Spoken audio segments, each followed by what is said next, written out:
মার্কিন যুক্তরাষ্ট্রে ১৪টি অ্যাপার্টমেন্ট কিনেছেন সাবেক স্বরাষ্ট্র ও স্বাস্থ্যমন্ত্রী প্রয়াত মোহাম্মদ নাসিমের ছেলে তমাল মনসুর। আর সাবেক প্রধানমন্ত্রী শেখ হাসিনার সাবেক উপপ্রেস সচিব আশরাফুল আলম খোকনের রয়েছে একটি বাড়ি। দুর্নীতি দমন কমিশন দুদকের দাবি, এই সবই তারা করেছে অবৈধভাবে। তাদের বিরুদ্ধে মামলা করেছে এই সংস্থা। আওয়ামী লীগের প্রথম সারির নেতা ছিলেন প্রয়াত মোহাম্মদ নাসিম। ছাত্র জনতার আন্দোলনে ক্ষমতাচ্যুত এই দলটি সরকারে থাকা অবস্থায় তিনি প্রথমে স্বরাষ্ট্র ও পরে স্বাস্থ্যমন্ত্রী ছিলেন। মন্ত্রী থাকা অবস্থায় তার বিরুদ্ধে ব্যাপক দুর্নীতির অভিযোগ ছিল। দুর্নীতি দমন কমিশনে অভিযোগ আসে, পিতার ক্ষমতার অপব্যবহার করে সম্পদ গড়েছেন তার সন্তানেরা।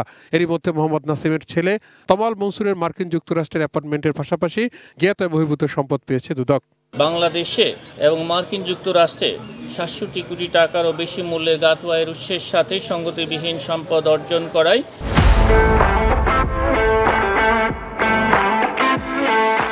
এবং তার নামেও ব্যক্তিগত এবং ব্যবসায়িক ৩টি অ্যাকাউন্টের মাধ্যমে ৩,৩৭,০০,০০০ টাকারও বেশি সন্দেহজনক লেনদেন সহ বিদেশে অর্থ পাচারের অভিযোগ অনুসন্ধানকালে প্রমাণিত হয়েছে।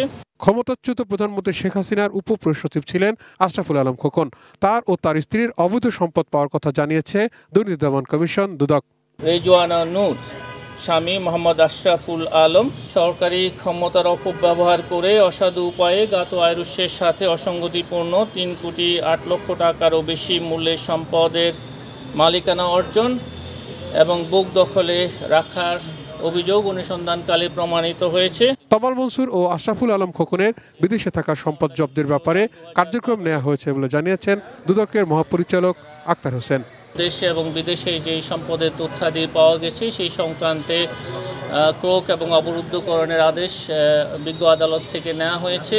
Towhid Sourav, ATN news, Dhaka.